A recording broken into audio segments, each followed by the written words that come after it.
Tamara Candy. Meet the buxom model who'd been hired by the coalition to research Sharia law. Hello, I'm Paul Barry. Welcome to mediawatch. And reading that headline on the Daily Telegraph's website on Friday, missing a word and all, we had to check our calendar. But no, it was not April Fool's Day in Sydney or in Brisbane, where the Courier Mail's front page pointer was even more remarkable. Sharia law. And the story inside the paper was equally bizarre. Meet the Queensland politician Sharia Sheila, who says the burqas are better with a bikini wax.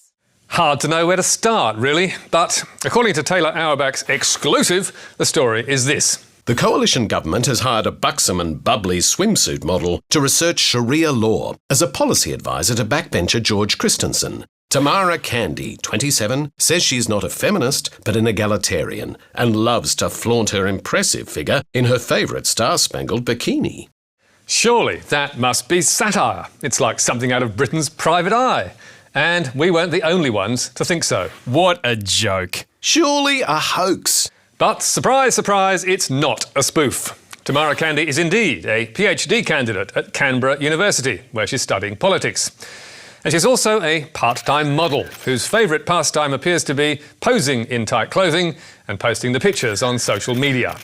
She's also clearly on good terms with people in and around the Liberal Party, like the former Prime Minister Tony Abbott, the former Queensland Premier Campbell Newman, and well-known broadcaster Alan Jones. And she's also starred in a video, which includes a tour of her shoe collection. I've attracted national and international media attention just because of my image, and I'm a casual staffer for a backbencher. But is the story in the Telly and Courier Mail a beat-up? Well, yes, it is. We phoned the Liberal Party to ask if she was their new Sharia law advisor, and after they stopped laughing, they told us no. So, is she still employed as a staffer to George Christensen MP?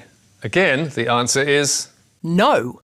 But the tale is not entire fantasy, because Tamara Candy did work briefly for Christensen back in 2013 and has done research for him on Sharia law. So, when was that, and how long was it for? The MP told us 4 or 5 days. Last September? That's right. Tamara Candy also played it down, suggesting she was just a casual researcher and media monitor, and adding, they're saying I'm a Sharia law guru. I'm not at all. I'm interested in it in specific aspects in my personal life. Whatever that means. So why did the Telly and Courier Mail think a Queensland backbencher hiring a casual researcher for 4 to 5 days 6 months ago was such hot news? I think we know the answer to that. But we're sure Tamara won't mind the publicity. One bit of advice, however, if you're advising the coalition or anyone else on Sharia law, it's probably not a great idea to tweet pictures like this to your future boss. I'm not sure that they're ready for me. No doubt we'll be hearing more of her in future. And talking of stupid stories, which have got far more space than they deserve, here's another, which was Scoop of the Week in News Corp's Sunday tabloids. Exclusive. Cops reveal photos of weapon found 28 kilometres from murder scene. Did this gun kill Peter Falconio? Good question. Did that gun kill British backpacker Peter Falconio, who was ambushed with his girlfriend, Joanne Lees, on a lonely outback road back in 2001? Quick answer is no, and we'll come to why in a moment. But that did not stop the story taking front page of the Sunday Territorian and getting a good run in all of News Corp's big city Sunday papers, with double-page spreads like these. Long shot at a cold case. Wild West pistol found in Outback Dunny adds to Falconio mystery. Is this the gun that killed Peter Falconio? So how did this breakthrough come to light? Well, as veteran reporter Paul Toohey explained, a couple of plumbers were pumping out a roadside dunny on the highway just north of where Peter Falconio was murdered. And you won't believe what happened next. I was sucking up the septic and something was stuck on the end of the hose, said Mr. Gronemeyer, who now lives in South Australia. I pulled this rag off and a pistol fell out, he said. It was a 6-shooter revolver. Holy moly! Tell me more. The gun was covered in shit, and I didn't like the idea of leaving a loaded gun on the back of the truck, so I put it in my smoko box. So, are we talking last week, last month, Not quite. The gun was found in August 2010, more than 5 years ago. And the Darwin cops have had it ever since. So why have they been keeping the discovery under wraps? Quite simple. As the NT Police told Paul Toohey, There was no evidence it was related to Murdoch. Anyone could have dumped it there. What's more, police told the reporter it was Highly unlikely. that the weapon was in any way connected with the crime. And there were plenty of reasons why they'd come to that conclusion. Number one being that the gun in the dunny was a six-shooter, which would be more at home in a John Wayne movie. Or more precisely, A Remington New Army Model .44, dated to 1858. yes, that's right, 158 years old. It was also rusty and its mechanism had seized up. And even if it could have been fired by Bradley Murdoch in 2001, its huge calibre would likely have blown his victim apart. As Toohey himself told readers, Big weapons like a .44 leave skull and brain matter scattered everywhere. All police found was Mr. Falconio's pooling blood, which led them to believe Murdoch used the smaller .22. but there was one other point that made the entire question, did this gun kill Peter Falconio, even more ridiculous, and that was this. The Outback Dunny, where the gun was discovered, was not even built until 3.5 years after Falconio was murdered, and more than a year after Bradley Murdoch was banged up in jail. So it would have been 100% impossible for the killer to have dumped it there. But Toohey wasn't put off, telling readers, It is possible that someone attending to a call of nature or fossicking about may have stumbled across the gun in the bush, souvenired it, then got cold feet about a loaded gun and dropped it down the dunny. or indeed a tourist might have found it and panicked, Toohey suggested. Or indeed, what the hell? Maybe this extraordinary find, so close to the scene of Australia's most captivating modern crime, is unrelated to Murdoch, but it's weird enough to make you wonder. Well, it's certainly weird enough to make you wonder why reporter Paul Toohey thought this was ever a story. He is a journalist who's won awards for his writing and even received accolades from mediawatch. So what on earth was he thinking? Toohey told us in an email any journalist would have done the same. He also said he'd laid out all the information for readers and distorted nothing. But he did concede one point. The headline, Did this gun kill Peter Falconio, was, in my view, unfortunate, because obviously, for reasons that are set out clearly in the story, it did not kill Falconio. Aha! So even he admits it. And what do the Northern Territory Police make of all this? Not much. They told us in a statement there is no evidence at all to link the gun to Falconio's death, and they discounted that possibility shortly after it was found.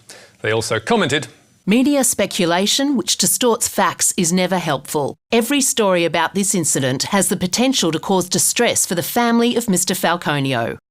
and we note that the Daily Mail, which pinched the Tamara Candy story soon after it was published, has also lifted this one, lock, stock and barrel. They published their version online on Friday, and as you can see from the highlights, the Mail's Jay Akbar, who's based in the UK, took around 2/3 of the copy from Toohey, almost word for word. And they did not even bother to give the author a credit. Not for the first time, the Mail should be ashamed of itself. But now, to matters of state and the appearance that everyone was waiting for. We begin in Rome now, where Cardinal George Pell is under increasing pressure as he takes the stand for a third day of questioning. It follows an explosive day at the Royal Commission yesterday. Cardinal Pell's week in the witness box brought rolling coverage from Rome and heaps of damaging headlines about his failure to act against paedophile priests in Ballarat in the 70s and 80s. Not my cross to bear. Pell under fire. See no evil, hear no evil, stop no evil. And the key damage was caused by this exchange concerning Pell's failure to demand action against perhaps the most notorious paedophile priest, Gerald Ridsdale, which drew gasps from the audience. I didn't know whether it was common knowledge or whether it wasn't. It's a sad story and it wasn't of much interest to me. What wasn't of much interest to you, Cardinal?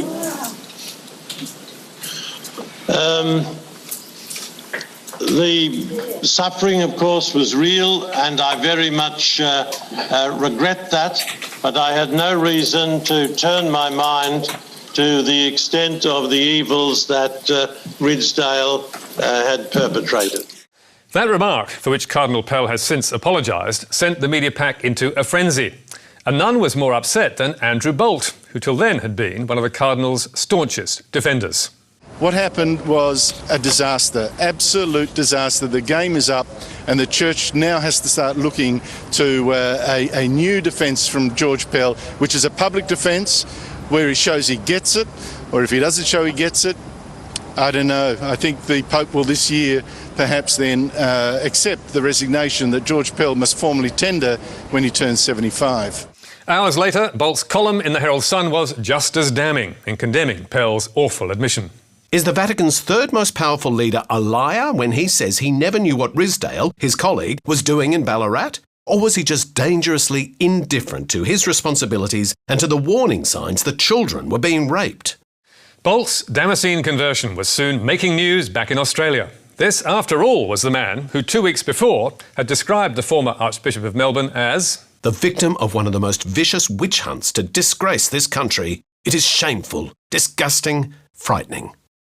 But just as people began reading about Bolt's lightning change of mind, he appeared on Sky News again to apologise for his condemnation of the Cardinal and change his mind for a second time. Do you know, I joined that attack and on George Pell, as you've just read, and I think for the first time in my life I'm trending positive on Twitter as a result. And you know what? I feel embarrassed because I think I've joined the pack. Bolt then went on to explain what he thought the Cardinal had been trying to say. What he seems to have said, meant to say, was that he had no reason to look at where that area, what was happening in that parish of Inglewood by Gerard Ridsdale, and as a result, you know, those things slipped his mind. That's what he meant by having no interest, as in there was nothing happening that he knew of to bring his attention to it. It was vintage stuff. And over on Macquarie Radio, his fellow broadcaster Ray Hadley could hardly contain himself. This morning, in the most amazing about-face I can remember, Bolt has done a complete 180 on Sky News and recanted on everything he wrote overnight. And I've got to say that Andrew Bolt's performance on Sky this morning was simply bizarre, more than strange. I don't understand it in any way, shape or form. Maybe it was jet lag that caused the original lapse. Or perhaps it was a moment of panic as Pell seemed to damn himself. Or maybe, as Bolt suggested in his column that night, it was part of a much more primal desire for once to belong. The day I gave in to mob rule. On Wednesday, surrendering to fear, I did yell with the rest of that pitiless pack called journalists. My God, it was sweet. For once I trended on Twitter with praise, not venom. For once I appeared on TV panel show where everyone else agreed with me. How sweet it must have been, and how unusual. But sadly for Bolt, it did not even last for 24 hours. And finally tonight, to the fate of another Conservative columnist, the Sydney Morning Herald's Paul Sheehan, whose column on alleged pack rape by Middle Eastern men in Sydney we took apart on mediawatch last week. On Friday, the Herald's editor-in-chief, Darren Goodser, issued a statement to say that Sheehan was being stood aside until further notice after an internal investigation had revealed unacceptable breaches of fundamental journalistic practice. The statement went on to say, "The Herald's reputation is founded on the trust our readers give us to provide fair, balanced and independent journalism, and it is critical that the editorial integrity of the Herald is maintained." And still no sign of the editors at the Herald accepting any share of the blame. But the offending column has now been removed from the Herald website and also from its Facebook page, not before time. And you can read more about all tonight's stories on our Facebook page or our website, where you can see statements from Paul Toohey and the NT Police and get a transcript and download the programme. You can also catch up with us on iView and contact me or MediaWatch on Twitter. But for now, until next week, that's all from us. Goodbye.